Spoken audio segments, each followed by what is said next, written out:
ირანის ომი გრძელდება, მაშინაც კი როცა კულისებში მიმდინარეობს მცდელობები დროებითი ზავის დასამყარებლად.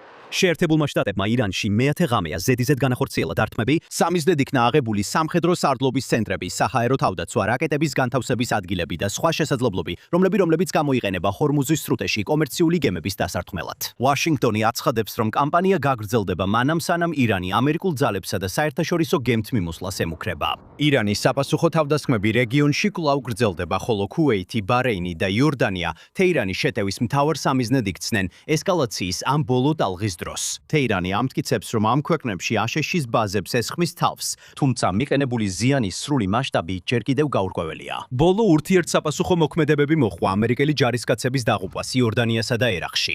პრეზიდენტ დონალდ ტრამპს ელოდებიან ცერემონიაზე, რომელიც სამშაბათს გაიმართება მათი ცხედრების აშშ-ში დაბრუნების აღსანიშნავად. ამერიკელმა წყარომ 24 ნიუსს განუცხადა, რომ ტრამპი გადაწყვეტილია ირანს აგებინოს პასუხი დაღუპულების გამო და დარტყმები გაგრძელდება მანამ სანამ პრეზიდენტი სხვაგვარად არ გადაწყვეტს. მაგრამ ამავე დროს თეირანმა ასევე დაიწყო მოლაპარაკებები აშშ-სთან 10 დღიან ზავის შესახებ. ეს 10 დღე გამოყენებული იქნებოდა ჰორმუზის სრუტეში გადაზიდვების ახალი მექანიზმის მოსაძებნად. შესაძლოა მათ შორის ირანისა და ომანის მიერ კონტროლირებად წყლებს შორის შუა მარშრუტის ჩათვლით. მაგრამ ვაშინგტონს სურს უფრო ხანგრძლივი ცეცხლის შეწყვეტა და მინიმუმ ნაწილობრივი შეთანხმება გადაზიდვებზე, სანამ რაიმე პაუზა დაიწყება. ზოგიერთი წევრი ტრამპის ადმინისტრაციიდან გავრცელებული ინფორმაციით ირანის წინადადებებას აბსურდულსა და არალოგიკურს უწოდებს. ამიტომ სანამ შუამავლები საუბრობენ, ბრძოლა გრძელდება.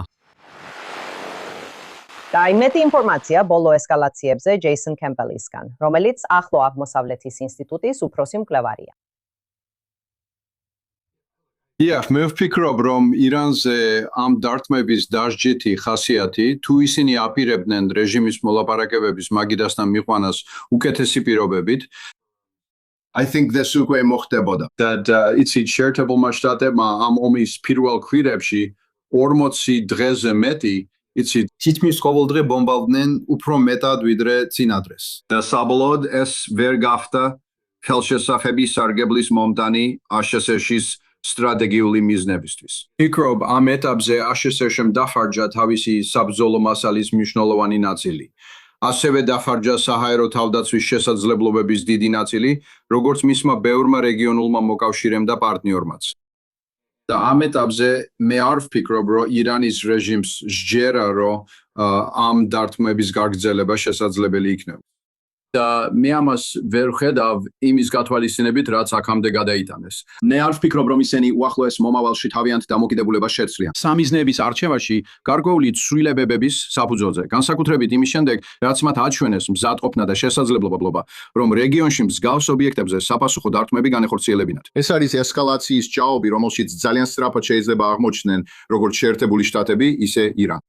ეს ასია, იცით, როდესაც სამხედრო მოსამსახურეები იღუპებიან, არსებობს გარკვეული პოლიტიკური ზეწოლა, რომ უპასუხო. კითხვა ერთ მომენტში, რომელიმე მხარემ უნდა იპოვოს გზა დეესკალაციისთვის. ჩვენთან სტუდიაში ახლა შემოგვიერთნენ უსაფრთხოების ანალიტიკოსი იაკოვ ლაპინი, Ross Handler-ის რეპორტის წამყვანი და i24 News-ის კორესპონდენტი ვალერია სლადინი. შუათლე მშვიდობისა თქვენ ორივეს. მაიშასე, ისევ აქ ვართ და ისევ იმავე თემაზე ვსაუბრობთ. უკვე 10 ღამე ზედიზედ. იყო რამე განსხვავებული გუშინდელი დარტყმებისგან, თუ ისევ იგივეა სამიზნეების დონით? დონე არ შეცვლილა. ჩვენ საუბრობთ ზომიერ ცეცხლის ძალაზე. ეს არ არის კონფლიქტის სრულმასშტაბიანი განახლება, ეს არის პრეზიდენტი ტრამპის ბრძანება CENTCOM-ისთვის, რომ ძირითადად ორი რამ გააკეთა. პირველ, შეასუსტონ ირანის შესაძლებლობები, რათა ჰორმუზის სრუტეში საკუთარი ნება ვეღარ მოახვიოს. სწორედ ეს არის მთელი ამ ბრძოლის არსი. საქმე ეხება ჰორმუზის სრუტის მომავალს. და მეორეც, ეს ასევე მცდელობაა ირანი მოლაპარაკებების მაგიდასთან დააბრუნა. ასე რომ პრეზიდენტი ტრამპი ცდილობს ორივე მიზანს მიაღწიოს სრულმასშტაბიანი კონფლიქტის გარეშე.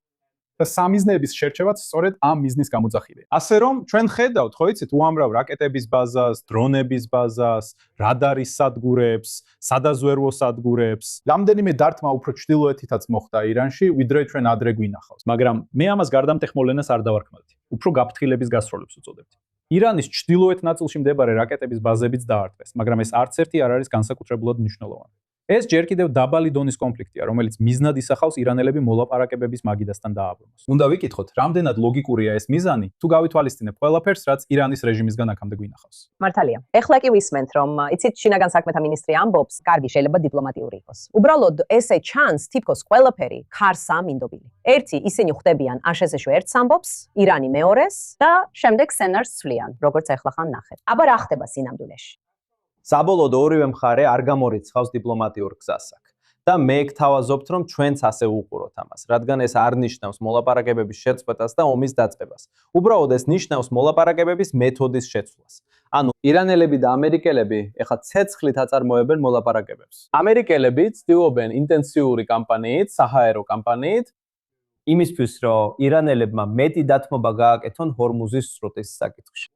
მაგრამ ჯერჯერობით ამას ჯერ კიდევ ვერ ხედავთ. და Wall Street Journal-ის მიხედვით, ასევე ამერიკული დაზვერვაც ასე ფიქრობს, რომ ირანელები საჰაერო კამპანიის გამო კურსს სავარაუდოდ არ შეცვლიან. და შემდეგ მოდის კიდევ ერთი ნაბიჯი წინ, რომელიც არის ის, რომ პრეზიდენტი ტრამპი ძალიან ფრთხილად იქცევა და ამ ეტაპზე არ დდამს ამ ნაბიჯს, განსაკუთრებით კი სახმელეთო ოპერაციას, რომელიც შეიძლება ქეშმის კუნძულზე და ჰორმუზის სრუტის გარშემო მდებარე სხვა კუნძულებზე ჩატარდეს. სხვათა შორის, სულ ცოტა ხნის წინ ირანში კომუნიკაციების მინისტრმა განაცხადა, რომ ბოლო 10 დღის განმავლობაში ბევრ მომენტში კომუნიკაცია ამ კუნძულებსა და ირანის მატერიკს შორის შეწყვეტილი იყო. ეს ნიშნავს, რომ ამერიკელები რეალურად მუშაობენ იმაზე, რომ ამ ორ ნაწილს შორის კავშირი გაწყვიტონ და შემდეგ ამერიკელ ჯარისკაცებს შეუძლიათ ამ კუნძულებზე გადასხდნენ. ამის შემდეგ ჰორმუზის სრუტე ფაქტობრივად სამხედრო ძალით გაიხსნება. ირანელები ცდილობენ ეს არ მოხდეს. აი ამიტომ ცდილობენ ისინი ამას ამ 10 დღის განმავლობაში. რადგან ან ისინი მართლაც გრძნობენ, რომ ეს შეიძლება მოხდეს და ეს მათთვის ცუდად გამოჩნდება, ასე რომ მოდი ვიმოლაპარაკოთ და ისე გამოვაჩინოთ, თითქოს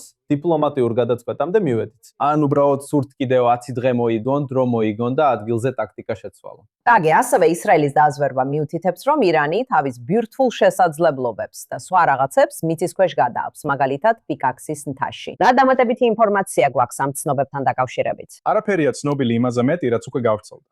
ოფიციალური ისრაელის წყაროებიდან დადასტურება არ მოგვისმენია.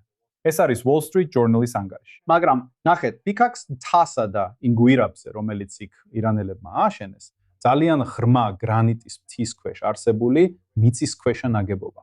ეს ობიექტი დიდი ხანია დაზვერვის სააგენტოების ყურადღების ქვეშა, ასე რომ ეს ახალი სამიზნე არ არის. ის ფაქტი, რომ ირანელებმა მოახერხეს ცენტრიფუგების გადატანა ამ მიწისქვეშა კომპლექსში, მხოლოდ იმ ადამიანებისთვისაა ცნობილი, ვისაც რეალურ საიდუმლო დაზვერვაზე აქვს ცდომა.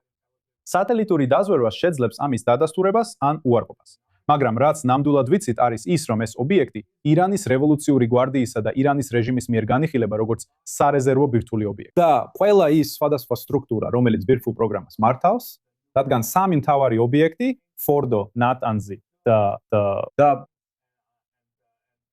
და მესამე ობიექტი არაქში, რომელიც ასევე გამოიყენებოდა პლუტონიუმის შესაქმნელად, სანამ ის არ გაანადგურეს, ყველა ეს ობიექტი დაბომბილია და აღარ ფუნქციონირებს. არც ერთი მათგანი არ აღდგენილა. ასე რომ ვიცით, რომ ირანის რეჟიმმა აირჩია და განსაზღვრა პიკაქს მთის ობიექტი როგორც სარეზერვო. და როგორც ჩანს, ისინი ფიქრობენ, რომ ის საჰაერო დარტყმებისგან დარსულია. არ ვიცით ესეა თუ არა, მაგრამ ეს მათი ვარაუდია. და თუ ისინი მართლაც ცდილობენ თავიანთი პროგრამის აღდგენას, პირველ რიგში უნდა გვახსოვდეს, რომ მათი ცენტრიფუგების უმეტესობა, ურანის გამდიდრების შესაძლებლობების დიდი ნაწილი უკვე განადგურებულია. ეს არ არის ის, რასაც ისინი 1 წლის ან თუნდაც 2 წლის განმავლობაში აღადგენენ. ამას გაცილებით მეტი დრო დასჭირდება. მათ თავიდან უნდა შექმნან ტექნოლოგია, რადგან ქარხნები, სადაც ეს მასალები მზადდებოდა, ასევე განადგურებულია. ასე რომ, თუ არ სურთ ეს ყველაფერი გარედან მესამე მხარისგან შემოიტანონ, ეს ძალიან გრძელვადიანი პროექტია. მაგრამ ცხადია, უნდა ვიყოთ ძალიან ფრთხილად და უნდა დავინახოთ პიკაქსის მთაზე წვდომის მოთხოვნა. წინააღმდეგ შემთხვევაში, ის სამხედრო სამიზნე უნდა იყოს.